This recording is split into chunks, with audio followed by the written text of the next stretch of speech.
E aí, pessoal, tudo bem com vocês?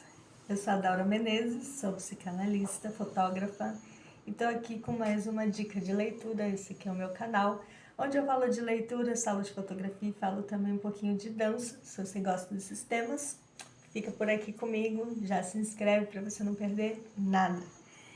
E o livro que eu trago hoje não é um livro de literatura, né? Não é aquela literatura... Nossa, eu falei besteira, não é um livro de literatura.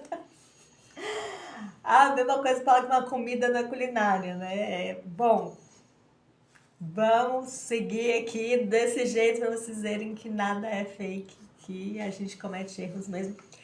Não é um romance, não é um livro de ficção, é um livro sobre inteligência emocional. E como o próprio nome já diz, é um livro sobre foco. Eu, entre outras coisas, eu também trabalho bastante com saúde mental, né? Psicanalista. E trabalho com empresas falando sobre saúde mental no ambiente de trabalho. E vou falar para vocês que esse livro aqui me pegou bastante. Esse livro aqui foi meu cunhado que me emprestou. Obrigada, Rô. Esse livro é incrível porque ele fala de todas as maneiras, todos os tipos de foco que a gente pode desenvolver. Fala inclusive de pessoas neurodivergentes, por exemplo, que tem TDAH. Como é que uma pessoa com TDAH pode desenvolver o seu foco, que é, na verdade, um dos maiores problemas de quem diz ter TDAH é não conseguir focar em algum assunto, em alguma atividade, em alguma coisa. Então esse livro ajuda inclusive nisso. Pessoas que conhecem quem tem TDAH, fica aqui a minha recomendação. Esse livro é bem interessante. Inclusive, a pessoa só de ler, né? O livro tem mais de 200 páginas, quase 300. E se a pessoa que tem TDAH conseguir focar na leitura, o livro já está cumprindo bastante o seu papel.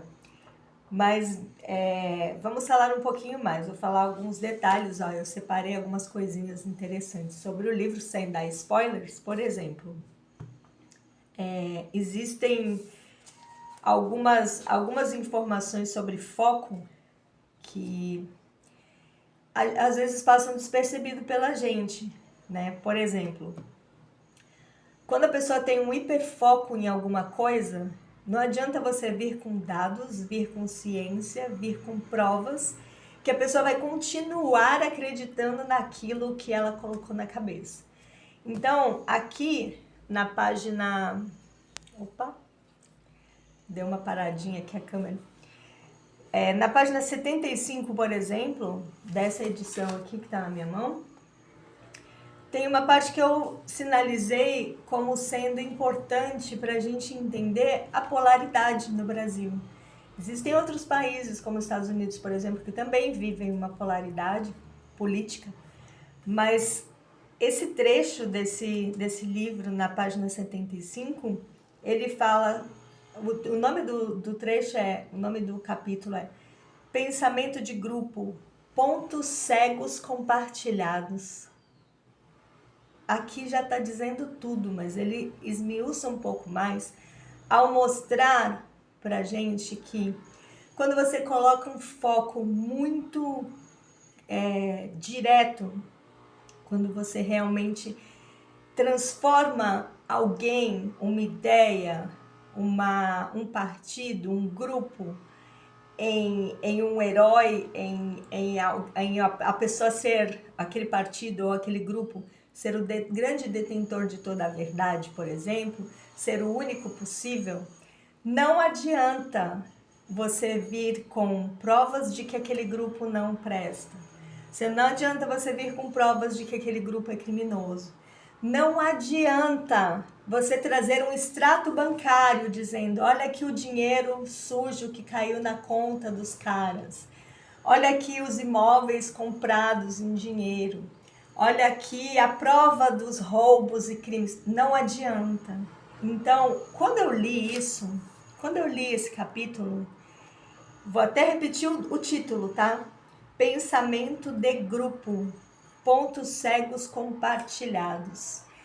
O que seria isso? É quando um grupo inteiro de pessoas, que se conheça ou não, compartilha da mesma cegueira e caminha juntos, e por mais que você prove que eles estão errados, eles nunca vão admitir e vão continuar dizendo que eles estão certos. Não adianta você provar por A mais B. Não adianta você vir com dados. Não adianta nada, absolutamente nada. Quando a pessoa está com esse hiperfoco nesse assunto, nesse grupo, nesse pensamento, não há o que fazer. Mas o que a gente faz então num país que está tão polarizado a ponto das pessoas discutirem nas redes sociais, às vezes brigar fora das redes, pessoalmente? Teve gente que chegou já até a matar, né? Que horror por causa disso. É aí que eu falo para vocês. Não é provando, não é dando dados, não é discutindo que vocês vão conseguir alguma coisa. Pelo contrário. Às vezes, você fazendo o caminho oposto, você pode fazer com que a pessoa comece a pensar. Então, ao invés de você vir, olha aqui, eu tenho um tratado para mostrar que o seu lado está errado, que o seu candidato está errado, que o seu grupo está errado, ao invés de dizer tudo isso, você pode, por exemplo, virar para essa pessoa e dizer, caso você tenha interesse, né, que ela enxergue alguma coisa diferente, você pode virar para essa pessoa e dizer, tudo bem, me prove com dados que você está certo. E é aí que com certeza ela vai tropeçar. E é aí que ela pode tropeçar. Pode acontecer também dela não tropeçar, dela só sair pela tangente, dela não querer mostrar nada, ou dela fazer como muitos fazem, que é, os dados estão aí, vê no Google, tá todo mundo vendo, não preciso te provar nada. Enfim, a pessoa sai pela tangente para não se complicar, porque ela não quer produzir provas contra a própria teoria. Mas o importante é você entender que você não tem que gastar energia com essa pessoa. Você não tem que gastar seu tempo. Você não tem que se inflamar, elevar sua pressão arterial. Sabe? Você não precisa produzir ansiedade para o seu corpo para convencer alguém de que ela está errada.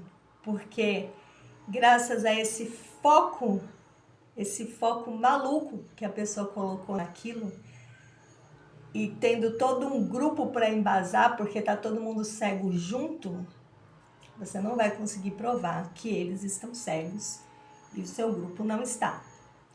Existe também uma outra coisa que a gente precisa pensar aqui quando a gente está falando isso, né? Quando a gente fala de polaridade. Talvez o nosso grupo também esteja errado. E é aí que a gente precisa parar e se olhar. Pera, será que o que eu estou defendendo é o meu pensamento? Ou será que eu estou fazendo um foco compartilhado com outras pessoas? Um foco compartilhado com pessoas que eu tenho como semelhantes a mim? Um foco compartilhado com pessoas a quem eu admiro ou quem eu gostaria de imitar, sabe? Então, é legal a gente ler esse tipo de coisa porque além da gente encarar como é que os outros são ou reagem, ou a origem dessa polaridade toda, para mim a origem é essa, é um pensamento de grupo, é um ponto cego compartilhado, é um foco torto compartilhado. Além disso, a gente também pode olhar para a gente mesma e perguntar, será que eu não estou nesse grupo que compartilha pontos cegos? Será que não sou eu que estou com o meu olhar enviesado, mas tão focada na minha certeza que não consigo ver a certeza do outro, que não consigo ver que eu estou errado? É muito interessante a gente pensar assim também. Fora isso, muitas pessoas estão acreditando em teorias baseadas apenas em suposições. Só que essas suposições, o que elas fazem? Elas dão um pouco mais de suporte para aquele ponto cego onde você está colocando o foco. E olha que uma coisa paradoxal, né? Por foco num ponto cego, se o ponto é cego, você não está enxergando. Se o ponto é cego, você tem a visão deturpada, a visão corrompida, a visão nebulosa. Mas você colocar ponto fixo nisso, qualquer teoriazinha que circule pelo WhatsApp, você vai pegar e falar, tá vendo? Olha aqui, eu falei para você. A pessoa não percebe que é uma teoria sem fundamento, não percebe que é uma grande bobagem que tá ali. Ela se apega em qualquer coisa que comprove o ponto de vista dela, que coloque ela como a pessoa que está focando no lugar certo. Isso é muito doido. Mas pelo menos saber disso, entender isso, reduz bastante o nosso nível de ansiedade, né? E aí, tem algumas coisas muito legais também, quando a gente fala de foco. Por exemplo, vocês já foram num show de jazz? O show de jazz é uma loucura, é uma delícia, é uma coisa absurdamente linda. E tirando a base melódica, que realmente quando a música tem uma composição e foi gravada e depois ela vai ser reproduzida, ela é reproduzida mais ou menos do mesmo jeito. Por que mais ou menos?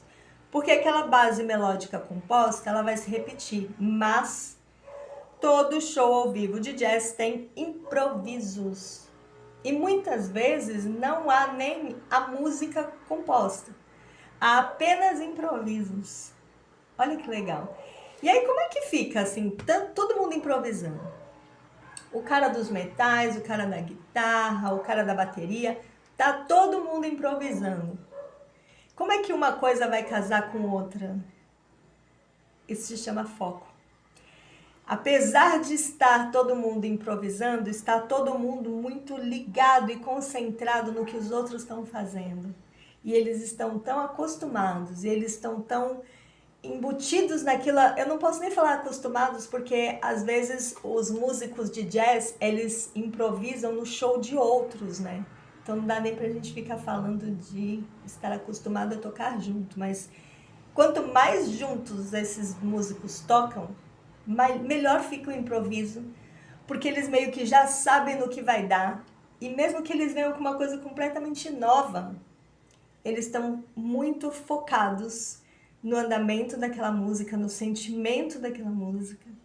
E é esse foco que faz com que o conjunto não pareça um bando de maluco, cada um tocando uma coisa.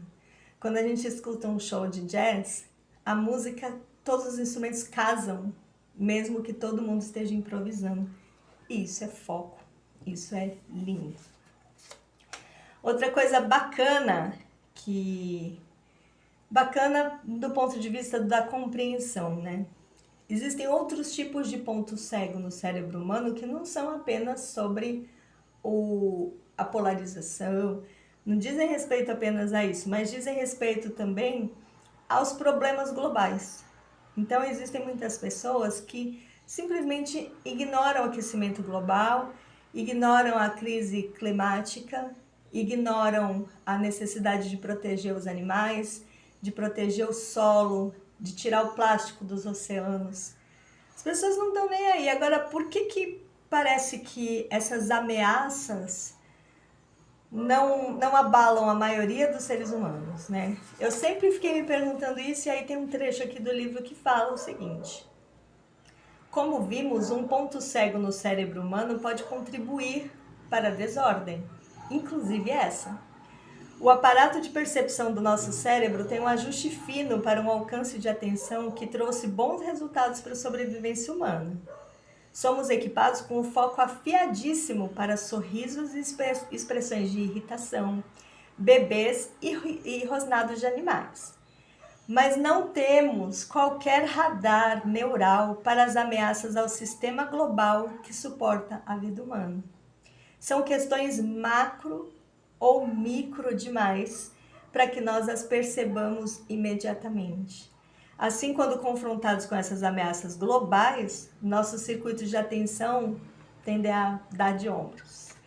Então, o problema, por ser tão grande e por não afligir diretamente a sua família, a você, não é focado em você esse problema, você tende a falar: ai, isso não vai acontecer, isso não está acontecendo, isso é coisa de ativista, sabe? Então, é por isso que é tão importante a gente estudar o foco, porque estudando o foco a gente entende a raiz de todos esses problemas. Além, é claro, de praticar o nosso foco, para que a gente realmente esteja presente o tempo todo no nosso dia a dia. Estar presente não é só estar ali fisicamente, mas é estar atento a tudo que nos cerca, a todas as nossas ações, as consequências de tudo que a gente faz e de tudo que a gente sofre. Então, o foco é importante por isso e por muito mais, né? E você apenas focar e repetir muitas vezes alguma coisa não é suficiente. Repetir não é suficiente para você aprender alguma coisa, por exemplo, ou dominar uma área. Porque imagina o seguinte, e eu achei muito interessante essa teoria, eu comecei a aplicar com as minhas mentoradas. Imagina que você aprendeu uma técnica de pintura que é completamente absurda, que toma muito tempo e que é contraproducente, e no final da história você vai produzir uma arte que poderia ter sido feita de outra forma, com menos tempo. Então você está aprendendo de uma forma equivocada, errada, mas você aprendeu daquele jeito, você entendeu que aquele jeito é o certo, que é só daquele jeito que você vai conseguir o resultado que você quer, e portanto você vai treinar muito para fazer o melhor possível dentro daquela técnica. O que vai acontecer? Você vai fazer o melhor, você vai ser a melhor do mundo naquela técnica que ninguém quer saber, que demora muito para ser feita, que leva muito material. Você só vai perder tempo e dinheiro. Isso funciona para tudo, gente. Isso funciona no ambiente de trabalho, por exemplo, no escritório. No escritório comum. Se você aprende um trabalho de uma certa forma e coloca na cabeça que é só daquele jeito que se faz, não questiona, não tenta fazer diferente, não observa se está certo, se está errado, e fica treinando errado, você vai ficar expert numa coisa feita errada. Serve também para exercício físico. Gente, eu sou dançarina também, né? Danço desde os 12 anos. E eu uso a dança, inclusive, nas terapias. Mas olha só, como a coisa é doida. Quando uma bailarina entra numa escola de dança que ensina uma técnica errada, além de se machucar, e esse é um risco muito grave e muito normal, além de você se machucar, você ainda corre, essa bailarina, né? Ainda corre o risco de ficar maravilhosa numa técnica que é errada, que é feia e que vai, às vezes, apenas só machucar o próprio corpo. Não vai nem ajudar a evoluir. Existem técnicas de dança que, de tão erradas, a bailarina fica presa naquele nível. Não consegue evoluir, não consegue sair disso. Eu não sei se vocês conhecem alguém que estuda e não sai do mesmo lugar. Treina e o corpo não ganha músculo. Treina na dança e não consegue evoluir para um outro patamar. Vocês conhecem alguém assim? Pois é. Por que ela não consegue sair? Não é por falta de treino, mas é por treinar errado. Então, ainda existe isso, né? Tem muita gente aí falando que você tem que ter foco no que faz, mas calma. Você tem que ter foco, sim, mas vamos observar no que você está pondo foco para ver se esse foco está sendo bem empregado, se está sendo empregado na sua evolução. Então, olha que coisa mais doida, né? Quando eu peguei nesse livro que dizia foco, eu fiquei pensando que esse livro ia me levar só para o lugar da produtividade, para o lugar do mundo corporativo, para um lugar assim de mais dinheiro, mais sucesso financeiro e profissional e tal. Eu achava que era aqui que esse livro ia me levar. E ele me levou a lugares muito mais complexos, que falam de cidadania, que falam da nossa vida pessoal, que falam de treino físico e que falam muito mais. Então, eu recomendo para todas as pessoas. Pessoas com ou sem foco precisam ler até para entender se o que elas têm é foco mesmo. E se o foco que elas dizem tanto, eu sou uma pessoa super focada, será que elas estão colocando foco nas coisas que vão levá-las a uma evolução? Não vou nem dizer coisas certas e coisas erradas, mas o seu foco está te levando a crescer na vida ou apesar de focada, você está parada no mesmo lugar? Fica aqui minha pergunta, se você já leu esse livro ou queira compartilhar o que você pensa sobre foco, escreve aqui nos comentários para mim. Beijo e boa leitura!